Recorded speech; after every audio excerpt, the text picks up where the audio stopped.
Hello, and welcome again to the 2012fad.com. I will be your host this evening. My name is Charlie Bluehawk.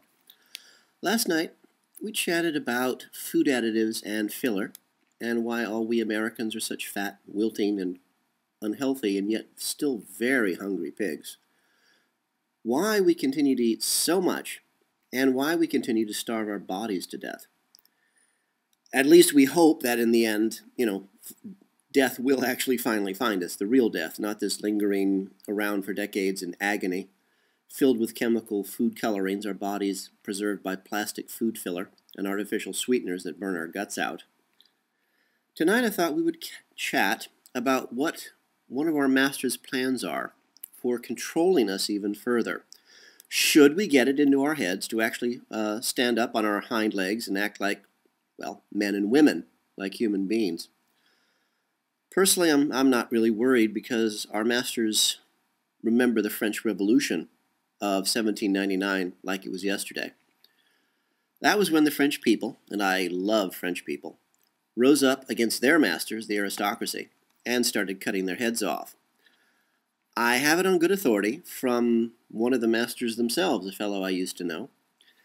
He told me that the French Revolution is so alive in the minds of our masters that they live in daily constant fear of us, and of us, chopping off their heads. My friend assured me that only the chopping off of their heads would actually stop his people, our masters, from carrying out all of their plans against us. But again, there just aren't enough French people in the world to stop what is happening today, and Lord knows I wish there were. Personally, if I knew anyone in France, I'd move there today, just to be around people who still remember what it is to be a human being. Anyway, one of the numerous plans in the background for us, in the event we do remember that we are human beings, involves something so frankly bizarre that I've really hesitated to even mention it before. It involves a very old technology, something called Project Bluebeam. Now, Project Bluebeam, and all of these death ray kind of Frankenstein monsters projects that our masters dream up always begin with the word project. I guess it makes them feel important or special. Anyway, Project Bluebeam is a holographic projector. It's been around for 30 years or so. It works really great, and it's so powerful it can project seemingly solid three-dimensional images in the sky. A few years back, they were running tests with Project Bluebeam in Europe. They were trying to convince people that the Virgin Mary was appearing in the sky above their villages. And I'm sure they were, doing psychological evaluations on the effectiveness of this kind of technology. Well, Project Bluebeam is only one of several plans they have available to them. There's always Dick Cheney's fallback plan to nuke an American city in the event that it looked like Little King George. And if you're keeping track of our British masters, the last George Bush would be George V. George III was in power when the 13 original colonies theoretically gained freedom. George IV is, of course, old George Bush from a few years ago, head of the CIA for many years. He actually, his proper nickname is Magog. When you think about our masters in their own little world. He's actually the fellow who is personally responsible for opening up all the drug trade between Asia and the United States and what's keeping the major corporations going nowadays. If you ever wonder how a major corporation can be so idiotic and ridiculous and stupid and still be in business and still make a profit, they're in the drug business with their partners, the bankers. Anyway, Dick Cheney, his plan to keep little George Bush, George V, in power in his fake presidency, was, as I say, to nuke an American city, thus giving us martial law and giving the corporations complete and absolute military control of us. That's why they've been staging, the military in the United States has been staging urban pacification maneuvers in places like Palm Desert, where there was 10,000 troops, American troops, practicing how to, contain us. Now, a very kind soul, Haley2508 here at YouTube, very kindly pointed out in the last version of this video. This is actually the third or fourth incarnation of this particular episode. I just keep screwing it up. She pointed out that I made some basic mistakes, and we'll get to that in a minute. So either of these plans, the fake alien invasion of the United States or dropping a nuclear bomb on an American city, would of course give the government supreme power, absolute power over the American people. Well, you know, I don't know if I can say luckily for us, Dick Cheney never got his way. They never did drop directly a nuclear bomb on an American city. But they did get to test some of their better hardware on downtown New York on September 11th a few years ago. And this is where Haley2508 here at YouTube came to my rescue and stopped me from looking like a complete idiot. I mentioned that our masters are very big into black magic. They worship their god, Satan. Whether you believe in Satan or not, doesn't matter. They do. Black magic is based on ritual. And these rituals are always based around numbers, days, dates, that sort of thing. And I had mentioned in the previous incarnation of this particular video that 9/11 is a very important number in the United States because when you have an emergency at home, you run to the phone, you pick up the phone, and you dial 911. You dial 9/11. I had at that point failed to mention the black magic's dependence on numerology, numbers, because 9/11, if you go back in American history on the date 9/11, September 11th, through American history, you will find every few years, I forget the number of years, horrible massacres, terrible tragedies where innocent people are slaughtered on September 11th, because in black magic that particular date has significance. What it is, no idea. I had mentioned that in England they had staged a similar false flag operation. Now, a false flag operation is where your country's military puts on the uniform of the enemy, commits atrocities against your own people, and because they're wearing the uniform of the enemy, you think the enemy did it. Therefore, politicians can basically maneuver us into doing anything we want. It's a false flag operation, which is what 9/11 was. They did something similar in England on the date 7/7/7, and this is where Haley2508 caught me. I had confused the emergency number in England with 777, the date, with, I thought that was the emergency number they called. I had forgotten in England it's 999. 777 is another important date in numerology, in black magic, where you have to sacrifice the innocent. And so the 777 attack in London against the people of England was yet another false flag attack in black magic ritual on a specific day. That day specifically is important in numerology.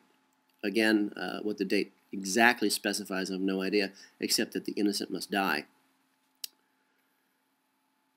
What September 11th, the false flag operation here in New York City did, it did what it was supposed to do. For one thing, it terrified Congress, which frankly ain't that hard, into passing the Patriot Act, trying to get our weapons away from us. And since there are 300 million Americans, and most of us have guns, that's the only thing that has stopped complete takeover of the United States. The masters also wanted to make their servants, their slaves, what I call the Mandarin class, those who directly serve them. Makes them lots of money. The Bush family, you can call them the Mandarin class. They are servants. Dick Cheney is a servant of a servant, below the Mandarin class. For example, one fellow had leased the Twin Tower buildings just before the false flag attack. He took out an insurance policy on them. After those buildings were brought down with backpack mini nukes, he made a lot of money. He made a lot of money on a couple of old buildings that were so filled with asbestos anyway and were falling apart anyway. It would have cost several, small fortunes to bring them down, well, at least legally. It's amazing how many people made money on 9/11, the servants of the masters. It's really amazing what a stealth flying craft and a collection of well-placed backpack mini nukes can do to solid steel and concrete anyway. A backpack mini nuke can melt steel into puddles that stay molten for weeks. A backpack mini nuke can turn concrete into powder. Backpack mini nuke, that's a really good one to look up. I have a video somewhere, a U.S. Navy training film demonstrating how a Navy SEAL carried a backpack mini nuke from a submarine offshore onto the beach and placed it. A backpack mini nuke was used at Indonesia a few years ago to make a point, political point. It was used in Oklahoma City quite effectively, I'm told. And it was used very effectively in 9/11 in the false flag attack. It's also probably why Geiger counters are banned in Manhattan. And you can, in fact, go to a federal prison if any cop finds you with a Geiger counter in New York City, anywhere in Manhattan, anywhere near the monument.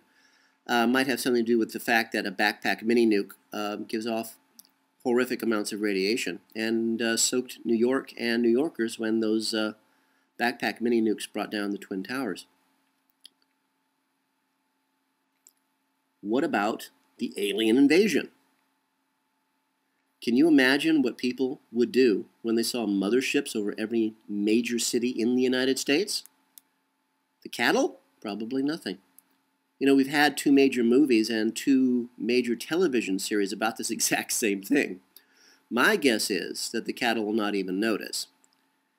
And that's maybe why the alien invasion has never been staged, at least, you know, not on a nationwide scale. Now, you have to remember, the masters hire scientists, mad scientists, and employ them to create all kinds of disgusting hybrid creatures because, you see, the masters are trying to recreate the Christian apocalypse from their Bible. What Bible? Who the heck knows anymore? Now, part of the Christian apocalypse is, of course, a massive war in the Middle East, and it also requires demons. So what's better demonish than if you take deformed and tortured creatures that you have combined from other natural living things and let them run loose around. Look up the word, for example, another good research word, chupacabra. C-H-U-P-A-C-A-B-R-A.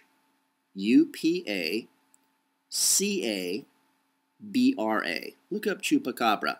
This is one of these disgusting and sad and sick hybrid creatures that the mad scientists who work for our masters have created for them. And please always remember something really important. The scientists who work for the masters, not all scientists and not all doctors graduate in the top of their class. They don't graduate in the top 50% of their class. Most scientists do not graduate in the top 95% of their class. But they still have bills to pay, they have families to feed. And when our masters hire them, they're not likely to ask too many questions. So my advice on this one, well, what would I recommend you do if you happen to see giant motherships hovering over your city? Do not go out and greet them warmly.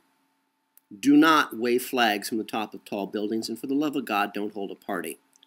Grab your family, food, water, supplies, cats, dogs, children, birds, those extra cans of gasoline you should have in your garage by now, all of the stuff you should have packed and ready to go at a moment's notice. And please don't forget the sleeping pills. And what's really, really important, and it sounds silly, get yourself a roll, a very large roll of very heavy-duty, very large, very black plastic bags. Black plastic bags in an emergency will save your life. You'll discover why, unfortunately. Get all this stuff, throw it in the car, get on the highway before anyone else does, and you drive. And you keep driving until you're high in the mountains, and then you hide.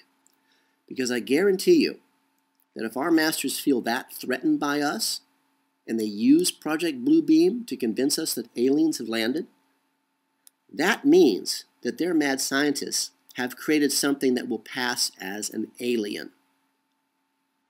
And I guarantee you that is something that you do not want to meet. Us? We have plans. It involves mountains, caves, South America, and really, really big, thick concrete doors. But that's our plan. And I really hope you have one of your own, too. If you don't, give us a call. Maybe we can work something out. For all of us here at the 2012fad.com, this is Charlie Bluehawk, wishing you a really good day and reminding you to please keep a good thought.